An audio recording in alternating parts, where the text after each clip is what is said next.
Hindi ka na raw pumupunta ron. Sabi ni Kuya Sammy. Hindi na po. Good morning everyone. Isang mapagpalang umaga po mga katuwang. Muli po ito po si Efren Espanyol, ang inyong small YouTuber. Ngayong umaga mga katuwang.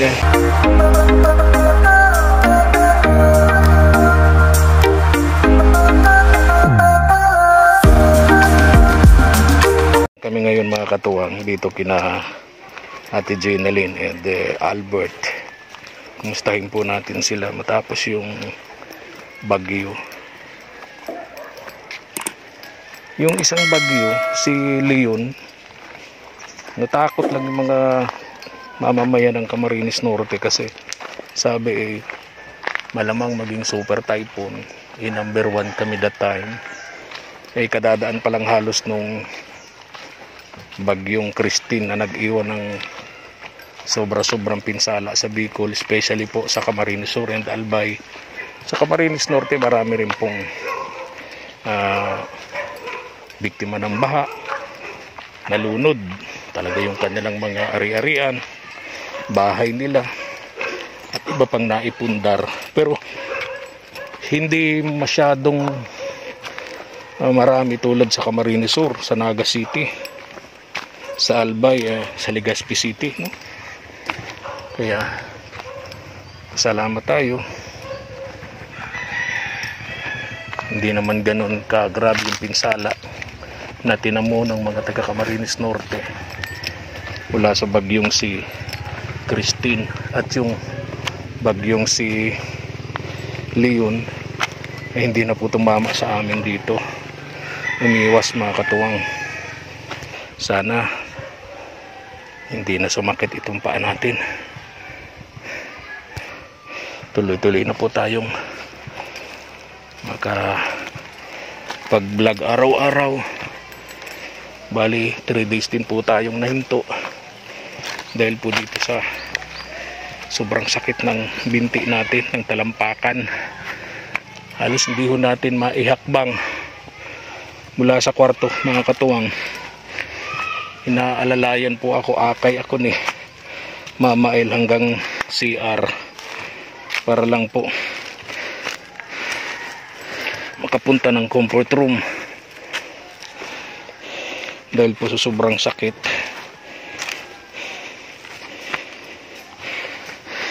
Ngayon ay medyo okay na rin ng konti, kaya sabi ko kay Papa P mag vlog kami.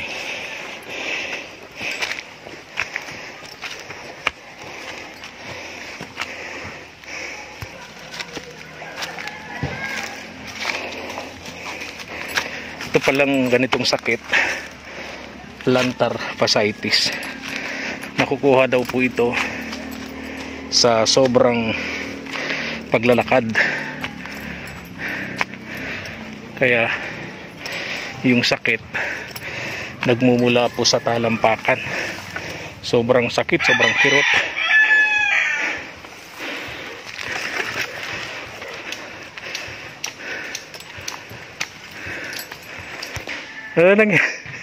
Pagod ka na? Ha? Kakahingal. Kakahingal to. Ahon na eh. Ahon, taas nga naman ano. Taas na baba. Pagod raw si Papa P. Ilan taon ka na? 44. 44 versus 58. Parang mas madali kaya tang napapagod kaysa sa akin. Grabe. Naakyat kasi ay. Ha? Naakyat. Makapantay, biglang maakyat. Nataas kasi to.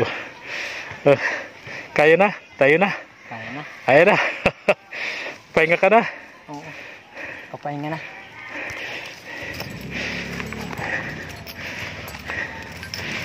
Punta kami rito. Kina Jenaline and Albert, mga katuwang.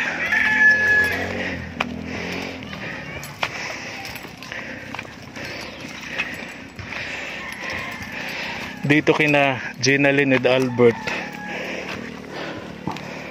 ang maganda rito sa kanila kasi malawak yung ano malawak Pwede sila rito mag-alaga ng mga native na manok. Tal pag native na manok naman, may malawak ka lang na pagalaan ng manok Hindi mo kailangan yung mga pagkain nun mga patuka nun Ayan. Native na manok, sarap nun kapag New Year o Pasko. Yun po ang paborito ko mga katuwang. Tinolang native na manok. Yung nagdidilaw-dilaw yung sabaw. Wow!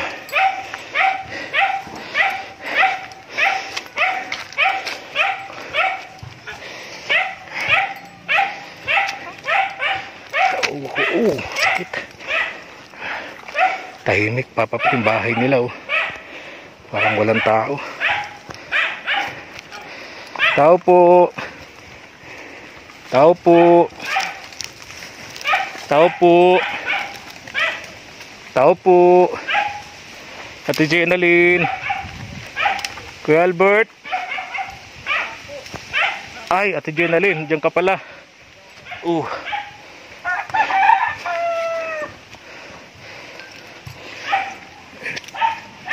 Diyan.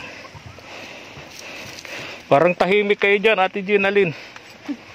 Wala yung mga bata. Ha? Nandiyan yung dalawa. Asan yung isa? Ang isa nandun sa papa niya. Sa kaburan. Si Kapitan.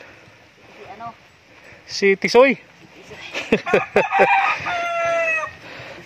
Ay, si Sana All nandun sa kaburan ng ginto. Kumusta kayo? Buti hindi tumama sa atin yung super typhoon na si Leon, Hello. Bless ikaw dyan. Si Anthony. Napakabait naman. Kilala na kami ni Anthony. Albert Jr. Kumusta kayo? Pagod. Hinihingal si Sir. Oo nga. Grabe. Yung paakyat kasi. Yung paakyat dito. Buti yung pababa, medyo nakakapangapit ka. Kung may makakapitan. Problema. Kung wala. Lalo na kung tag-ulan, madulas. Ang hirap-hirap pumunta rito. Parehong mahirap yung pag-akyat at pagbaba. Okay na ang bahay nyo, may na pati kayo. May damita na. Durobox na. Bakit parang nakaharang sa higaan nyo? Yan lang yan, sir. Ay, hindi ba kasya dito? Hindi kasya. Dito kasya yun, di ba? Dito, sikip. Sikip. Malaki. Kumusta yung pagkakabud ni Kuya Albert? Papapin, saan yung tinapay natin? Tinapay. Kapangalan ko pa naman yan. Sino? Si Anthony. Ay, oo nga, kapangalan mo. Kapangalan ko yan. Bless kay Tokayo. Dali. Ang bait naman ni Anthony.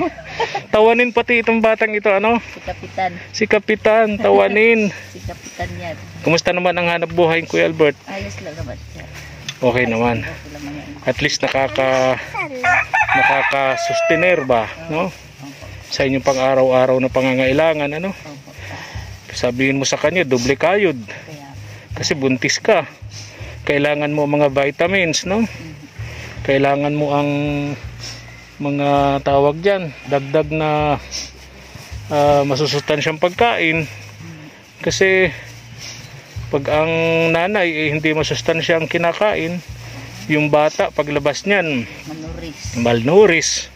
Siyempre pag malnourished, siyempre yung development ng bata mabagal, Itong panganay mo, ilang taon na nga, Ate Jenalyn? 5. Ito yung 1-year-old pa lang, 2 years old. Nung makilala ko kayo mula doon sa Kariton, mula doon sa, ang tawag dyan, tabing kalsada nun, sa Binsons Avenue. Nakatira ka rin sa maliit na Kariton na may trapal. Ito pa lang, Ito, at saka yung maliit pa yun, padidi mo pa yata yun Diba, nagpapadidi ka pa doon Ngayon, magiging 4 na yan, Ate Jenalyn. Sana paglabas niyang 4 na yan, tama na. Ano? Okay ba sa yung suggestion ko? Ay, opo, tama na. Ay, baka naman masakit ang loob mo. Hindi. Ha? Yan ay blessing. Tulad ng sinasabi ko, maging yung mga netizens natin, yung pagkakaroon ng ganyang anak, yung nabuntis ka, blessing yan. Pero syempre, hindi masyadong blessing yan sa mga pamilyang mahihirap. Hirap. No? Lalo naghihirap. Oo, bibigat yan. Pero syempre, nandyan na yan, wag na nating sabihing, ano yan, pabigat yan. Blessing na yan, di ba? Pero syempre sa mga susunod, ingat na talaga. Pwede ba Ate Ginaling kapag nanganak ka, samahan na namin kayo sa health center? Magpalaygit. Flygate? Kaya si at Kuya Albert kaya payag yun, magpa-ano na? Bayad na yun. Magpa, ano man tawag doon sa lalaki? Yung kinakapon? Kinakapon. Di ba? Tama ba ako doon? Pagka lalaki, kinakapon. Pag babae. Di man sir makaano. Ha? Di man daw yung makahanap buhay. Ganoon, mahina na. Ang babae Okay. ang nilalaygit. Pag babae, di ikaw na lang. Pag ang babae nilalaygit, hindi na talaga yung mga anak. Oo, ikaw na lang. Siguro, pwede na sa'yo yun kasi magiging 4 na yan. Plus doon sa kabila, ilan yun? 5. 5. So, magiging 9 na. O, di ba? Kaya sir. Tama na siguro yun. Ano? Sir, Diyos ko po, ang dami na. Isang basketball team na. Tama na, ano? Oo. Very good. Kain ikaw? Bakit parang ayaw kumain? Kain na dali. Busog pa sir. Busog pa? Kakain lang po. Tanghalian na kayo? Opo. Anong oras na ba? Anong oras na papapi sa'yo? Wala na nga yata. Ganun ba? Kaya pala umahapdi-hapdi na ang tiyan ko. Yung kirot hindi lang itong talampakan ko, pati itong tiyan ko kumikirot-kirot. Yung pala alauna na. Launa na. Oo. Rito sa'yo, tulad ng sinabi ko sa'yo Ate Jenaline, itong lugar nyo kasi malawak ito, di ba? Bukod sa pagtatanim, pwede kayo rito mag-alaga ng mga native na manok. Kasi kapag yung native na manok, gala yan, tulad ng mga ganyan, oh. Gala yan. Di ba? Yan. Yan wala nang Di na gasto kailangan sa ng bahog. pagkain, no? Di ba, Papapi? Ay, may ganawa na kayo dito, Ate Jenaline. Ano tong gagawin nyo rito?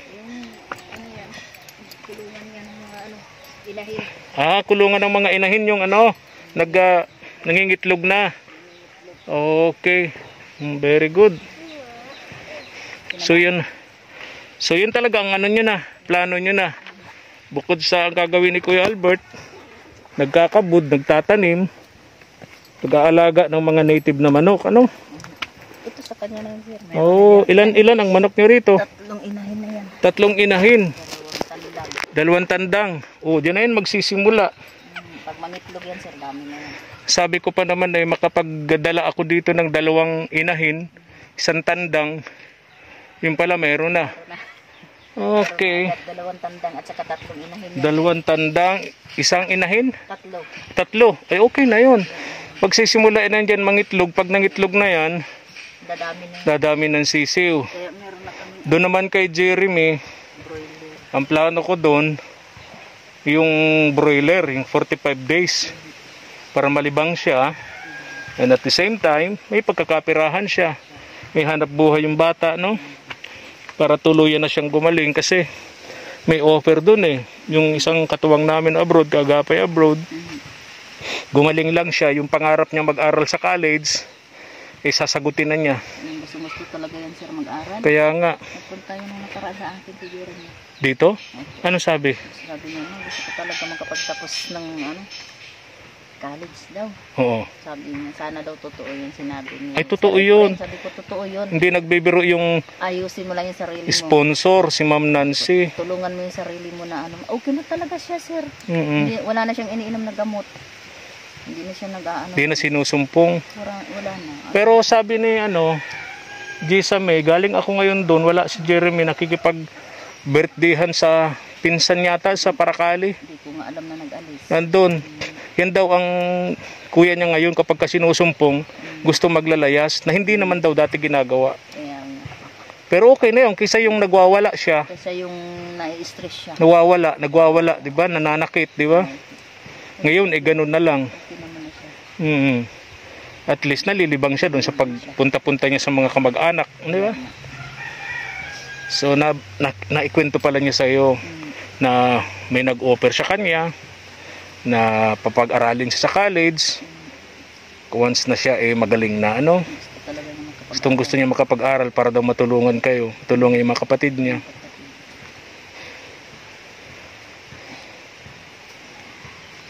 Hindi ka na raw pumupunta ron, sabi ni Kuya Sammy. Hindi na po. Bakit? Kasi magaling naman na si Jeremy sir.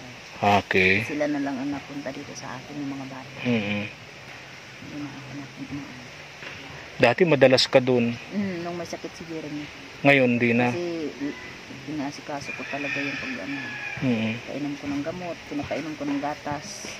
Ay ngayon okay naman na siya. Napunta na lang siya sa akin. So siya na lang ang pumupunta rito. Si Jeremy at yung mga bata, mga kapatid niya. Hindi na ikaw ang pumupunta. Balita ko, nagagalit na raw si Kuya Albert, nagsiselos na daw. Palagi ka doon. Kaya naiwas na lang ako sir. Dito na lang. Dito na lang. Mga bata na lang yung napunta dito. Napunta dito. So, dahil sa selos ni Kuya Albert, para matigil na ang lahat ng mga pagsiselos, di ka na pumupunta. Yung mga anak mo na lang doon kay Kuya Sammy ang pumupunta sa iyo rito. Okay. Ayun lang. Ate Jenaline, ha? At least nabisita namin kayo rito. Maayos naman ang inyong kalagayan. Si Kuya Albert may trabaho naman sa abroad. Sa Kaburan. Ang problema, ba't isinasama pa si Tisoy? Hindi po, nagpahatid yun, kaya nagpunta ako doon at nagpasama yung bata. Kaya nagpunta ako doon. Oo. Sabi ko, ba't kailangan pa? Alam mo sa Kaburan pati uso mga dinggi-dinggi dyan, di ba? Katulad ngayon, tag-ulan, may mga lamok. Wala man siya sa balunan sir, nasa gilingan siya. Gilingan, doon sa Bulmilan. Dito sa may malaking gate na dinaanan ninyo. Oo. Diyan siya Palusong, yung malaking gate dyan. Oo, yung may Bulmilan. Opo. Diyan siya trabaho. Diyan siya. Pero iba yung Kaburan. Yun ang pinanser niya. Okay. Tapos yun ang may-ari ng balunan. Okay. So magkahiwalay. Malayo. Malayo ang gilingan. Sa balon. Okay. Ay, sige na. Ay, yung bigas, may bigas yan. Pasensya na. 5 kilo lang yung nakaya namin. May mga yan, sardinas, noodles. Okay no? yan, sir. Kadami-dami nga pong binigay mo sa amin nung nakaraan. Meron pa? Mayroon pa. Ay, tama. Nung nakaraan, nagpunta yung si Jeremy. Yung hindi pa yata kayo nagpunta sa kanila. Sabi niya, mama, wala kaming bigas. Sabi ko, sige na, bigyan kita. At yung binigyan man ako ni Sir Ed. Oo. Binigyan ko, sir. May dinala kami doon, 5,000. Nagbili daw yata sila ng bigas. Okay. Galing yung kay Ma'am Nancy. Yung mabait na gustong tumulong sa kanya sa pag-aaral niya. Si Ma'am Nancy. Salamat. Alis na kami. Salamat dito, sir. Ingat ka ha. Buntis ka. Ilang buwan na nga yan? 5 buwan na. Ano na lang, 4 na buwan na lang. So Marso, Marso manganganak ka na. May pasabi na agad sa iyo si Ma'am Fe. Tatandaan mo pa si Ma'am Fe, baka nakalimutan mo na. Tandaan ko po. Si Ma'am Fe. Yung tama tawag mo doon? Ninang ng bayan. Sa dami ng mga inaanak nun dito sa atin sa Camarines Norte. Nalaman nga ni Ma'am Fe na buntis ka na naman. Ang sabi niya, pakisabihan niya kay Jenaline, naninang na naman ako niyan. Dalawa na yung inaanak. Dalawa na anak namin. Si Sanaul sa tatlo na pala. Magiging 3. Anong pangalan niyan pag lalaki? Hindi ko pa alam, sir. Ha? Hindi ko po pa alam. Wala Pag babae siguro Fe na. Suggestion ko lang. Kung okay sa iyo 'yun. Gusto talaga ni Albert ay babae. Babae kasi walang babae puro lalaki. Sana mga anak, sir, ay siya naman ang may gusto. Siya talaga at sabi gusto niyang may babae. Magkababae kahit isa lang daw. Kaya pala. Okay. Sabi ko nako, lalong dadami yan pag lalaki na naman ay tumigil na. Oo nga. Kasi baga sir, ang hirap baga ng buhay. Oo naman, tama. Ay ngayon nagsikap naman. Kaya siya ang may gusto niyan. Kaya ipakita niya na talagang kaya niya. Tama yung ginagawa niya, nagkakabut, nagtatanim, nag-aalaga ng manok, diba? Tama yun. Kanina, bago yun nagpunta sa gilingan, sinamahan ko papunta sa bundok. Nagkorte kami ng kawayan. O para dito. Dito. May pasaan din ako, sir. Oo. May pasaan din ako ng Sa kawayan. tirahan ng manok. Lunga ng mga manok. Tama yan. Ang mag-asawa naman sa ginhawa at hirap, magkasama, nagtutulungan. O, bye-bye na. Babay na. Bye-bye na. Bye-bye. Babay na. Bye-bye na. Babay na. Dali, babay, dali, babay. Babay. Ay, babay, babay na kay Sir Efrain. Babay. Bye-bye. O, may langaw sa kinakain niya, Ate Janalyn. Tuntua, Sir Efrain. Alis na kami. Babay na, dali. Ingat kayo. Ingat din kayo. Ingat ka din. At dyan sa pinagbubuntis mo. Yan ang nabili ko sa ano. Alin? Yung sa ano? Yung kita ni Albert. Narti niya sa balunan. Binili ko agad. Ay, very good, very good. Para hindi nagkalat yung mga gamit nyo. Alis na kami, ha? Salamat, sir. Ingat kayo, sir. Salamat. Oo, ingat. Dito na po kayo nagdaan. Dito na. Tukoy na namin yung daanan dito. Pero masyadong mataas nga. Mataas. Nagrereklamo ito si Papa P. Hingal ako dyan, sir. Ito si Papa P, hingal. Wala pong labakan. Sabi ko nga, Hingal ako. tinanong ko ang ilang edad niya. Ilang ang edad mo? 44. Ako 58. 40 ako, sir. Ako 58. Hingal din ako. Hingal ito. Mas hingal to sa akin. May laban-laban pa pala ang 58. Ang bihira. Malakas pa, sir. Oo. Sige na. Bye-bye na. Bye-bye. Oo. Salamat. Ito na tayo. Salamat, sir. Mahigit din nag-init na. Wala nang ulan. Kaya nga, wala nang masyadong putik. Pasko tayo maganda na yan. Kaya nga, mapasko na pati, sir. Lapit ng Pasko. Kaya ingat kayo.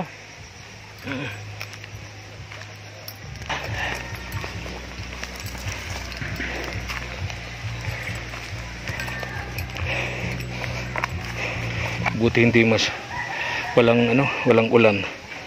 Walang dulas tong daan. Walang putik.